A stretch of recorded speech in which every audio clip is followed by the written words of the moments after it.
Radio 91.2 Cruise FM. Great music, great friends. Aye.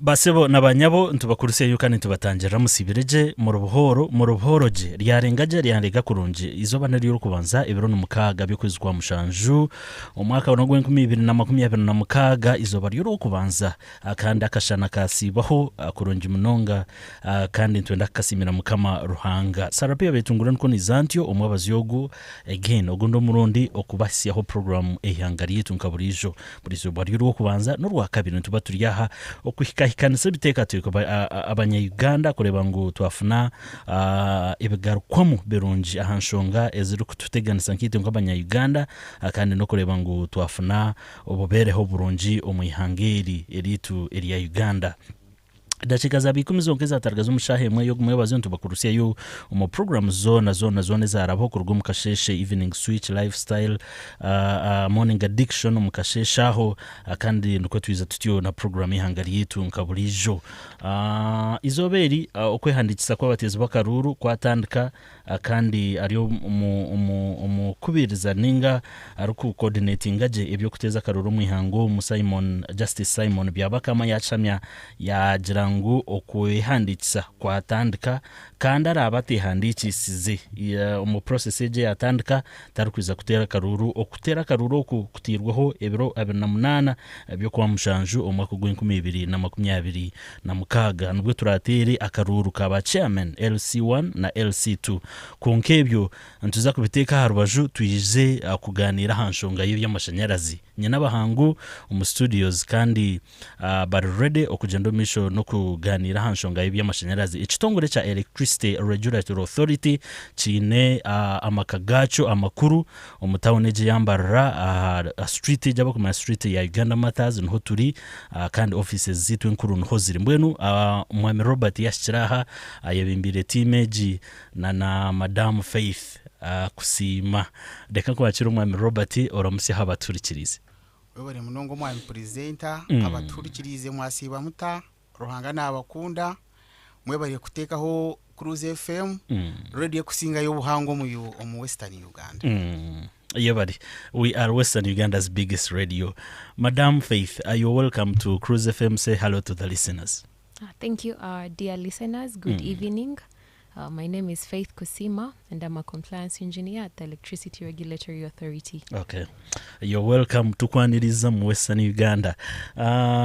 Omisha hontuza kubantu egenjinga kandi no kubakira abahurikiriza bitu kurabira ha namba zitu zesimu not mushanju 522 na not mushanju 8 not 22 not no kurabira ha mikutu yitu migita bya leta yemwe Facebook, X, Instagram turiyo postage kandi no muramo gwito gutukuza kuganira hati byagireyo mwene taragazuzeyo oteke ikiteka teko cyawe tumentushomaha kandi umuringo ngogumwe twagire live aha Cruise TV mwe aba ku accessinga YouTube taragazuzeyo teka mu Cruise TV ntuba turuho twagire live buterevo twote burro kandi tutambure hamwe okwisiya majingo gashe ibiri ayitura bintu basibura mweno ntakushisha kire kahango munonga omwami Robert Electricity Regulatory Authority n'ekitongore cy'abanya Uganda bakumanya konkati bakumanya mandate yacu nikikora ki umugasho gwacu nuguha mbweno ninza kushaba ngo tutwara umucicuye kecho rero tukitangariseho abanya Uganda bacetegerese nakwakira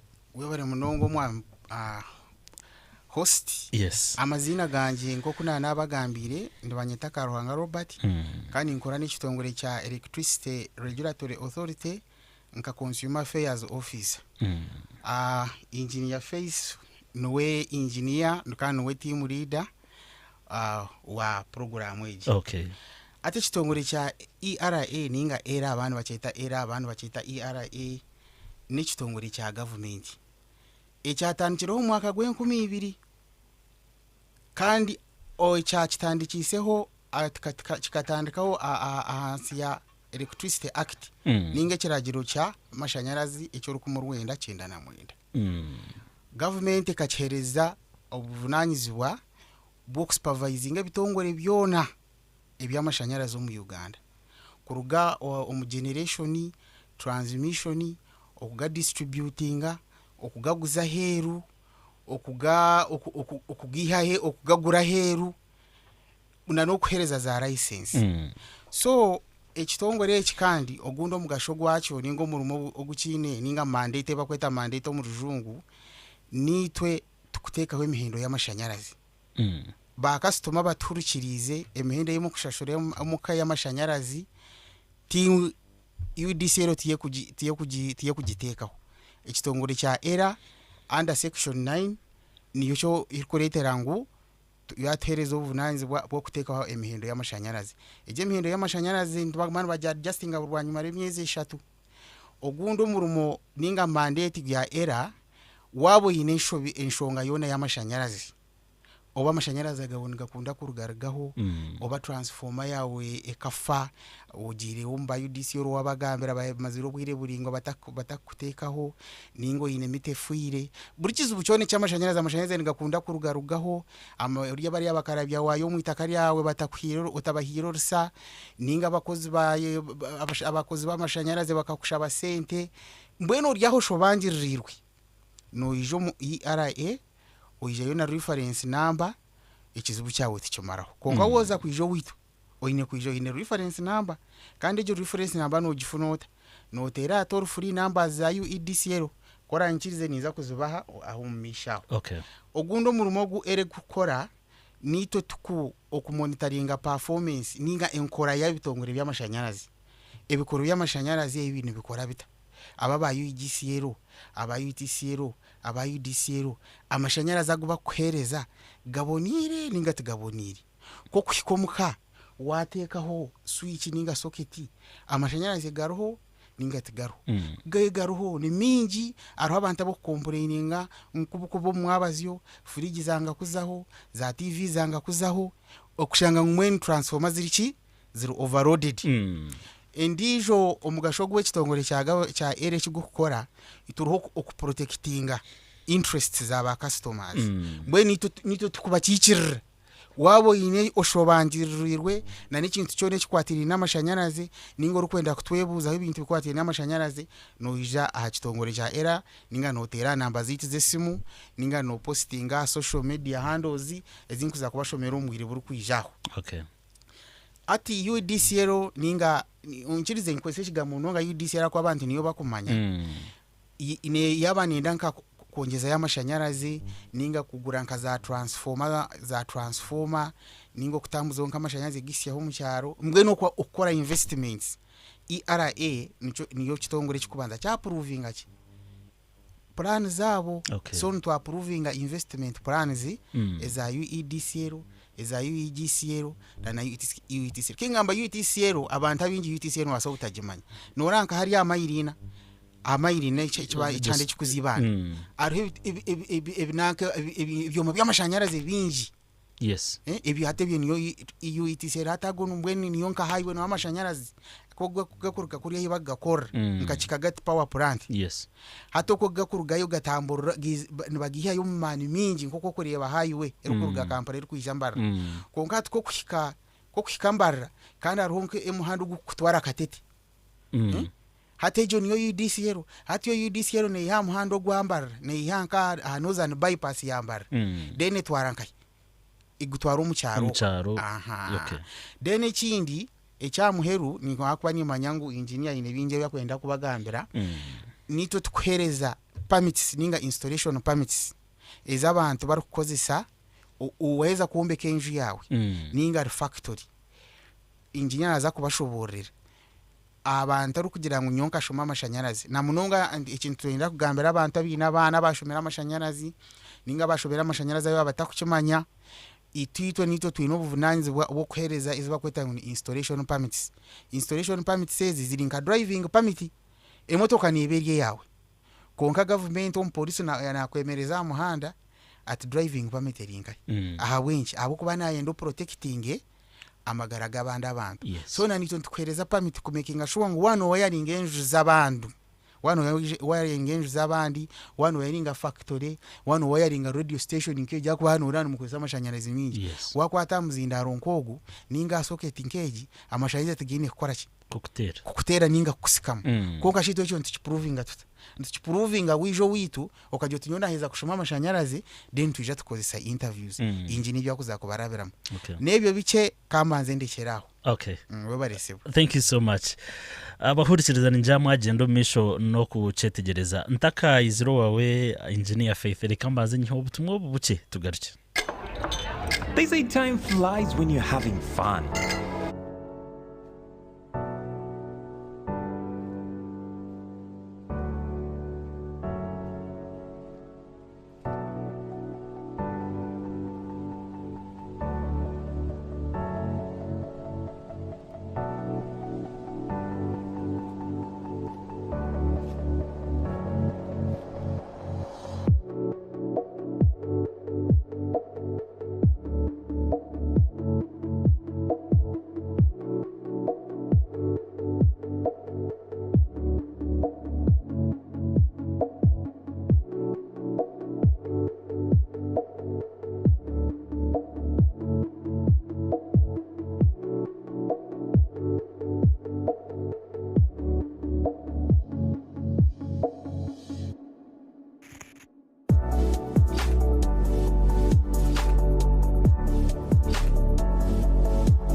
Great friends.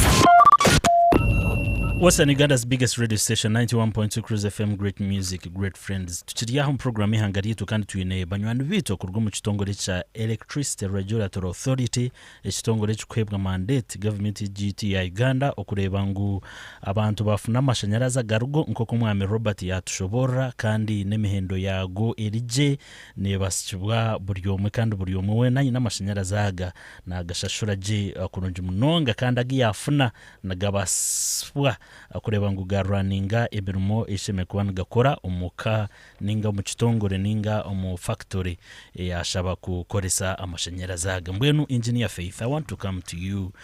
Mr. Robert has talked about installation permits. I'm very sure that there is a committee established to issue this. Who is this installation permits committee and what role does it play in installing electricity, all in Electricity Regulatory Authority? You're welcome. Thank you very much. So we have the Installation Permits Committee, and it's a committee of the Electricity Regulatory Authority that is mandated to carry out the function of administering installation permits. So this committee ensures that they receive the applications for permit, they process them, and they issue installation permits to wire persons that are carrying out installations in our homes, in factories, in distribution, in the distribution network, in the transmission network, in the generation facilities. So all these people that work there are mandated to have permits issued by this committee of the authority.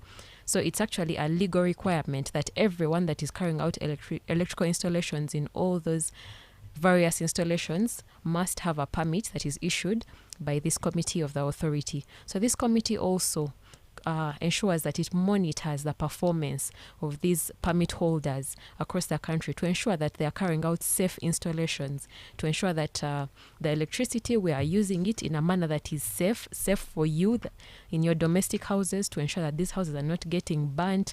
They are well installed by practitioners that have been tested, interviewed, and confirmed that they can actually do quality work in all these various installation facilities. So this committee ensures that we have safe installations across the country at all voltage levels. Okay. Thank you. Okay. Thank you so much. This person who wants to apply or who wants to get this permit, how can he or she get it? And what are the procedure of acquiring this permit? Okay. Thank you very much. First, I will want to speak about why is it very important for this person to have a permit. So, for this, for everyone that is carrying out electrical installation works, so someone will ask, this person has gone to school, they have studied, they have gotten their degree, and now why is there this extra requirement that they have to get a permit on top of that? How I can explain this is that just like how maybe say in the medical field, we can have someone that has studied medicine, but still they will have to first go through some kind of internship and work under supervision of this doctor before they can come and do surgery in your heart. Even you out there, you'd not be comfortable that someone that is fresh out of school who just has a degree comes straight to operate on your heart. You would be skeptical. You want someone that has gone through some form of internship, has worked under supervision until they are ready to take on the role on their own. In the same way, electricity is a very, it can be a good servant, but a master. So you have to ensure that you use electricity in a very safe manner, because it can be very great, but it can also cause danger. It can cause fires. It can cause death. So it's not something that we take very lightly. So someone that should be carrying out this installation in your house to ensure that it is safe, someone carrying out this installation in the factories, in the generation facilities and wherever else, we have to ensure that this person has gone through school, they have the theoretical knowledge, then they have to work for some years under supervision of someone with a permit, and now when they are ready, the committee determines through an interview that this person is actually now ready to be in charge of this installation on their own. They can be in charge of this installation in your domestic facility, in the industries, and on our distribution and transmission networks. So this the process of getting a permit, you apply through our website, which is era.go.ug. So on our website, there's a section for installation permits and there's an application form. There is a permit application fee of 20,000 shillings that you'll pay to the bank account numbers that are displayed on our form, the page, and then you can go ahead and fill in this application form and submit your application, and then we shortlist you for this interview. The requirements, we have various classes of permits that we issue. We have the Class A permit, and that Class A permit is for people that are carrying out all kinds of installations up to the highest voltage, from the lowest voltage to the highest voltage, 400 kV lines, the transmission networks. They can do all works, and the minimum qualification for this one is a bachelor's degree in electrical engineering. Okay. And this person should also have a minimum of 2 years experience in the field.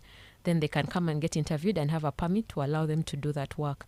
Then we have the Class B permit, whereby the minimum qualification is a diploma in electrical engineering, and this person works up to the medium voltage, that is 66 kV. And this person should also have experience of a minimum of 2 years of experience under supervision of a Class B holder or a Class A holder. And then we have Class C1 and Class C2. C1 is for industrial, and then we have C2, which is for commercial installations. And then we have Class C, which is both industrial and commercial. So if you've been privileged to have experience in both areas, then you can come for the Class C. So all this is based on your experience as well as the academic qualifications. The minimum for the classes C, C1 and C2 is a national certificate in electrical installations. Then we have the Class D permit, which is for the domestic installations. And this one, the minimum qualification is a DIT workers pass or a craft part 2 certificate in electrical. And this one, you need to also have 2 years of experience under supervision of class C or D holder. And this is a person who will carry out the installations in our homes. Then we have a class Z permit, which is for specialized fields, for example, the hydropower, the solar installations, instrumentation and control. So if you need to work in any of the specialized fields, generators, then you can apply for this class Z permit, whereby the minimum qualification also is a certificate in electrical installation works. So those are the various categories of permits that we have, and based on someone's experience, you and academic qualifications, because you require to have both academic qualifications and experience. You cannot come when you have experience and no academic, neither can you come with no academic qualifications, but you have academic qualifications, you don't have experience. Yes. Yeah, so you need to have both, then you can apply for this permit. Then we also have the companies. We certify the companies as well, whereby we issue them with class X permits, where we have a XH for high voltage, XM for medium voltage, XL for low voltage, and XS for specialized fields. So you can get more information about this on our website. You download the Electricity Installation Permits Regulations 2025, and you shall be able to get this information that I have shared on the various classes of permits, the procedure for application, which is through our website, and the form. And you'll be able to see all the different permit fees for every category of permit, because the permit fees vary, and these permit fees are paid on an annual basis. Yes, thank you. Okay, thank you so much. Okay, let me get back to Mr. Robert. She has talked about acquiring a permit. You must be having both qualifications and the experience. Konka tuyine banywanu bita batwiroko mbyaro bakora umurimo ogu omwe tukubamanya konka umurimo ogu kutwira gukorwa abantu abamwe noshanga ayine experience atwira umurimo nakora na wayaringa amashanyarazi omwe ombushuma konka umurimo ari gukora mbwenu oshanga tine experience abantu abatwaza kuba treating abata kandi hine obubi obukarumu kushanga umuntu nakora umurimo gwe imwe nke kitongore mutakubamanya. Yes, iki bicho kubanza bakwata urukuwa yaringa nubakutwara amateka garuho nozo mu kihome ninko kuba wa police wa traffic yakushanga urukuvuga motoka otine pambi iriye yawe oguzira umusiyasa no guha no gwawe ni motoka yawe niyo ugegurire konka yakwemereza tamushawe permit yawe rinka ininga mucyarawe tukwaza kumujira twishubo kumbuze motoka yawe rinka. So nko kuri engineer ya ine norsa ru kujukwiye hakabanza yaje akagira tubanzo giparkinga ninga agishitamemu obanzo mutwara a police post then ujo ugaruke mu ati nko ku engineer yagambire omugasho gwo kugira ngo izi permit tukugira ngo ekibaru kwenda nambemwe no ku protectinga ki safety y'abantu, safety y'abana bawe, safety y'abakozi, safety y'abantu abo mu cyaro ohurira amashanyarazi nigatera abantu gita abantu wabihurire. Yes. Uriya bana nahanike myenda nkahi aho waya afa ningo bunda bariona naba ninga ryo muke ateka soketi mashanyarazi uhurira ngo yafa. So ibyo nko kwinjira yabagambire umugasho gwa age permit no protecting konko kuba waburuzi ngo atine experience konka yayatshoborira what in experience funa in experience okorere aku training ninga oberenga intani akwegese minimum y'emyaka ibiri then korije bakuteka interview bakubuza akuba gwo muri moguru practical ogwo muri moguru it is a practical work, practical installations tibyo kutebereza kongane inchiriza ngambeho aha ebikuba nibyetengesebwa. Okay, iyo kufuna egi permit yagamba classes konkana bwo kwa applyinga website yitu ninga cyo taka kigambireho iyo no baso takumanya ngugu ayine permit ako barimo n'abafere ari kugenda akaza akacupura akozya mu ka permit kitu ati wenda kumango umuntu ayine permit yitu no za website ya era yes. Ko kuza website ya era aha tab ya licensing and permits, then oza installation permits, then oza kushanga ho ka tab akine installation permit holders, aho waheza kuteka mo kanyigaho, then no checking ne kuretera amazina gona aho search tab aho kusearchingira one onda. For example, wafuna permit yitu by the way iringa driving permit no mangu washomera wafunda driving permit mbara no basa kuvuga motoka ka guru wafuna karumoko no chichiriza ninga aruwa ninga kasese so ito permit yitu nombo hariya one feeling okagira uti nyo owitu nimbara ningo witu ni kasese tichikumanyisa ngunoza gumano wiring kai omurimbara ejo permit ni kwichiriza kuwa yari ngo mu Uganda yona konkiwe hati no chimanyota ngogu permit eyayine ne amazima akwite tukwereza permit eziri printed eziti zirinka nkoko kureba driving permit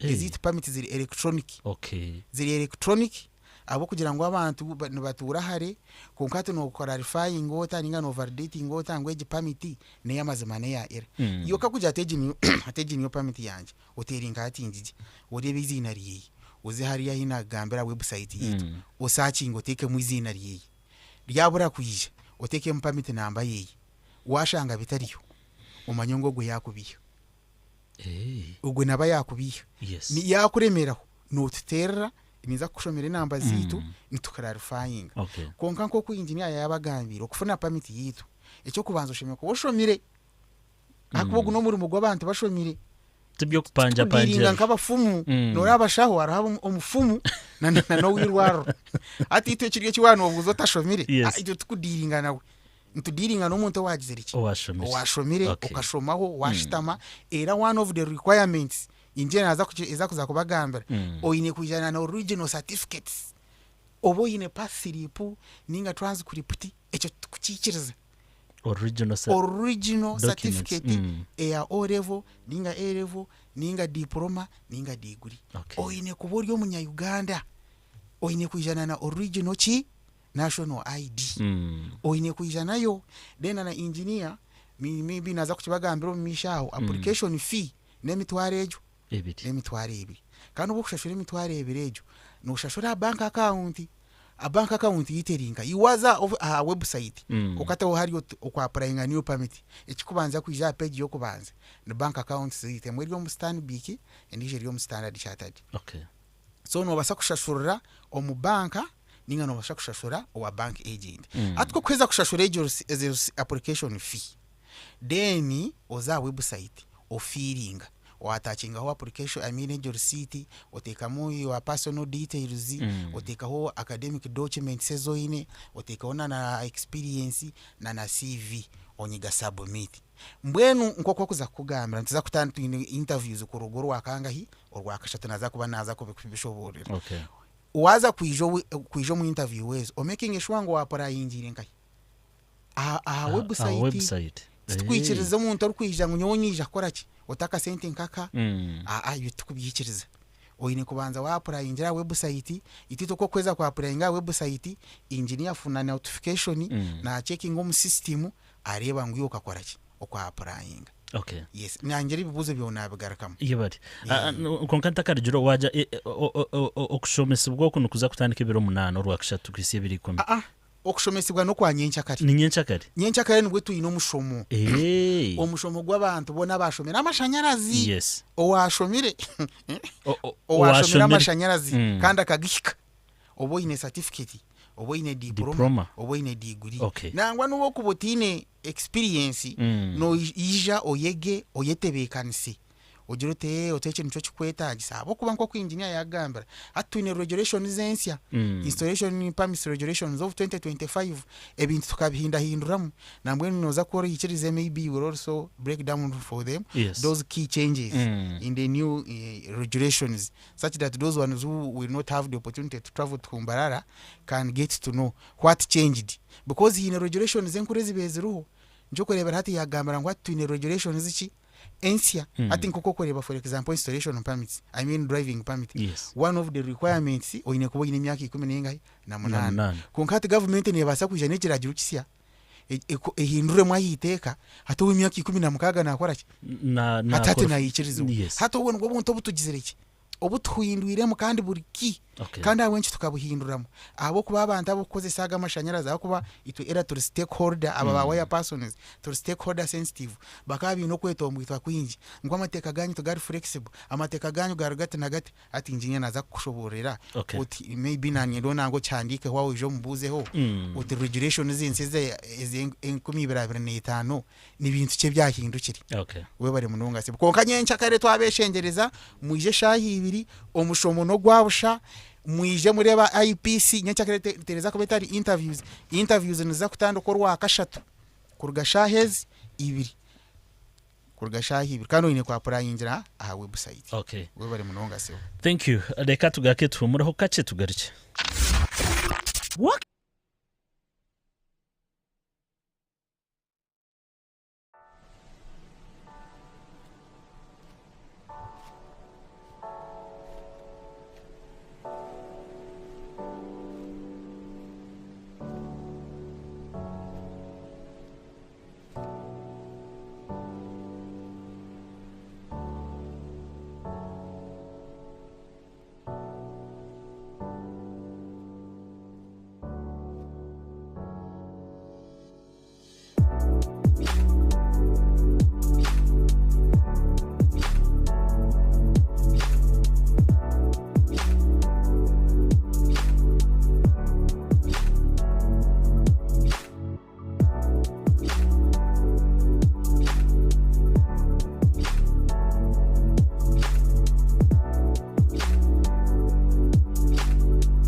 Western Uganda's biggest radio station 91.2 Cruise FM, great music, great friends. Zidachika zatutwara na 8 mwezi nkizatoro kumushahi moyo gumwebaze tukiryaha on program yetu ihanga yetu. Madam Faith, Mr. Robert has talked about new regulations that have come up. I request you to take us through that and then we come back to the studio. You're welcome. Thank you very much. So we used to have regulations, installation permit regulations 2018. And over time, we kept on getting also different suggestions from you people through the various workshops that we would attend. We would listen to you and also would look into the issues. And over time, technologies are changing and there are various changes here and there. So we decided to amend these regulations. We actually revoked the old regulations and we have now new regulations which are governing the way we are working and governing the installation permits.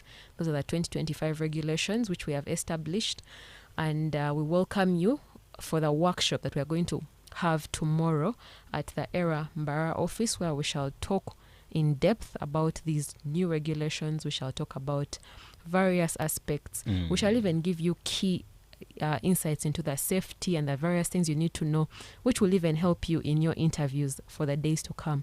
So please come through and attend that workshop because we're going to share a lot of knowledge together. So just to highlight some of these new changes that we have on board, we introduced some new permit classes. For instance, previously we had the Class C permit, which was for carrying out works up to 415 volts, and that was both in the industrial and also for the commercial installations as well. But the challenge that we noticed is that some people would come, they have, yes, the academic qualifications, but maybe someone has only worked in a factory. They've only had an opportunity to work in a factory. And yet this interview and this class of permit requires someone that has experience in commercial installations as well, in those high-rise tall buildings. And yes, someone maybe hasn't yet gotten that opportunity. So they would ideally not qualify for this permit, which seemed to be a hindrance to many. And then we introduced this class C1 and C2 to cater for this. And the same thing would happen. Someone comes when they have experience in the commercial installations. They've been working in apartments. They've been installing high-rise buildings, but yet they do not have they did get an opportunity to work in a factory, but yet they all have the national certificate, which qualifies you for C, but the experience would somehow disqualify them. That's why we broke this class and provided for C1, which is for industrial installations. So for C1, you do both domestic and industrial installations. And then for C2, you can do both the domestic and commercial installations. Then for those that have been privileged enough to work in both fields, they can still apply for the previous Class C permit. It was also maintained. So all these Class C permits, the academic qualification is the same, the national certificate, but what differentiates them beyond the qualification is the experience that you've acquired. We also introduced, due to new technologies, there was e-mobility, so we introduced a Class Z for e-mobility. We have instrumentation and control, all those to cater for the new fields on board. Then we also introduced for the Class X. We used to have one Class X for the companies, but now we broke it down to be very specific to the various voltage levels. And each of them has different requirements. For instance, we ensure that if it's like X for high voltage, the company must have at least employed 2 employees that have Class A permits. If we have X for medium voltage, then we require a minimum of 2 employees with Class B permits. And if it's X for low voltage, at least we need a minimum of 2 employees with Class C permits. So we broke down the Class X companies in the new regulation. Also, furthermore, the expiry of permits was also worked on, because it's something that you talked about, you suggested to us, and we listened. And the permits now no longer expire on the 31st December of the year in which they were issued previously. Even if I got my permit in November, it would expire on the 31st of December, 1 month later. And yet you're paying the annual fees. So this was changed, and if you're issued a permit in November, it will run for, and you've paid for 1 year, it will run for a period of 1 year, and it will expire in November the next year. We also have permits. You can now pay for 3 years of permits. You can pay for 2 years, you can pay for 3 years, which wasn't there previously. And finally, expired permits can't be renewed. So please ensure that you apply for renewal of your permit before its expiry date, as expired permits will not be renewed. Thank you. Thank you. Omwami Robert umudakikanchi awenshi tutorine embarara kandi abantu abarije nibaza kuganyirwa mubata. We bari munongo mwa presenter awenshi tutorine embarara. ERA kuya management kashitama yareba ngo erekane manyo muri Kampala yonka ekane manyo Kampala yonka. So regulatory services enyingi headquarters zikaziri Kampala. So last year omukwa katano in May last year 15th we launched a regional office for ERA in Mbarara, and every year our IPC nabareta interviews a office yitu kugira ngo abatakubasa kuza Kampala bija office yitu ba applying. Kandi kirungi chezi interviews wa applying online, because application online is continuous. Yes. Even after the interviews here, there are people who will keep on submitting. Konka there after submitting no rinda babanza bakweta bakushortlistinga ninga wakora ki bakweta for interview. Konka, how is this unique? Ejeji wa no hati shaji no bokuteka mu application eze shaha ninga nyencha kari ningorwa akashatu ningorwa akana ukateka mu application unyincha ukaselectinga mbarara ko bana applyinga website no selectinga mu venue yo kwenda kukora kustamira mu interviews. Yes. So this one here is like an offer you wija waweza ku applyinga ukaselectinga mbarara no ija no shitamira interviews as long as waweza ku meetinga minimum requirements.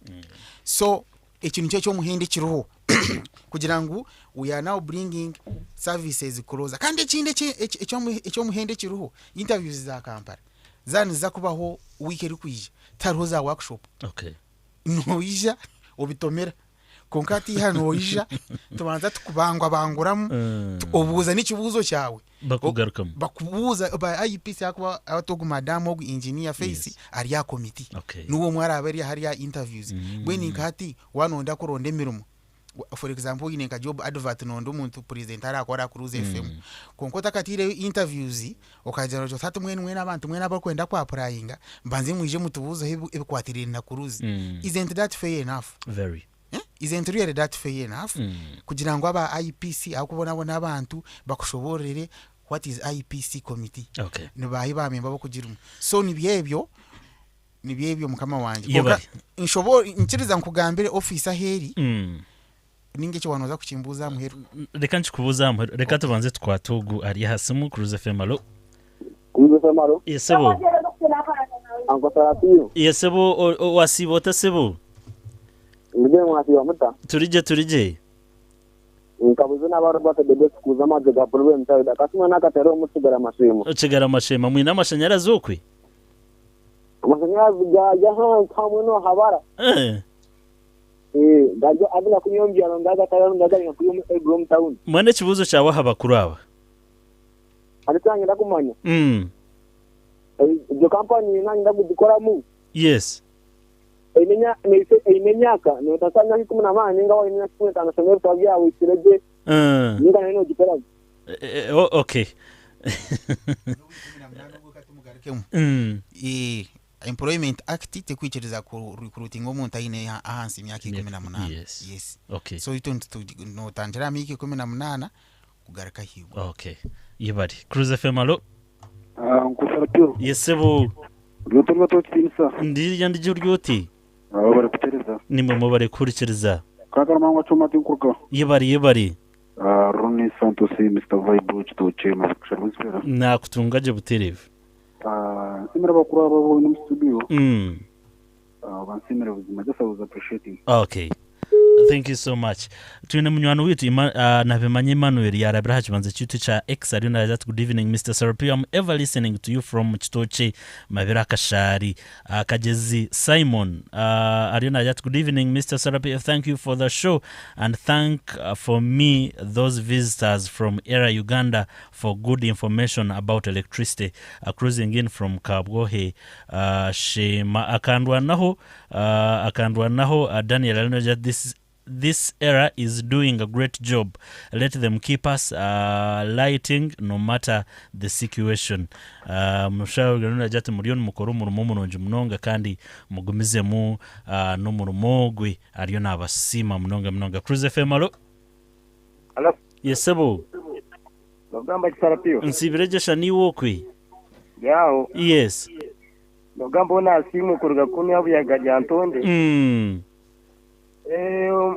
abashamba urire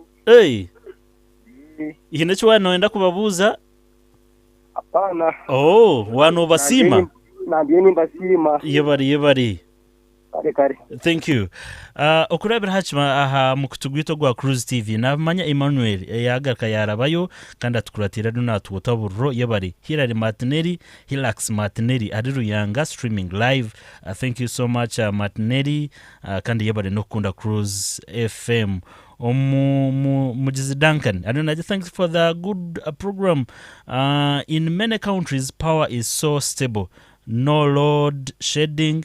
Why is power in Uganda never stable? And do you know how it affects businesses in fragile products? Mujizi Duncan, Sweden. Engineer Faith, this question: why is power in Uganda not stable? This person need to know clarity. Hey, they can't kwachire madam. Mweno gariche mechibuze echo tuyanjure no kutuyanjure. Okay. Yes.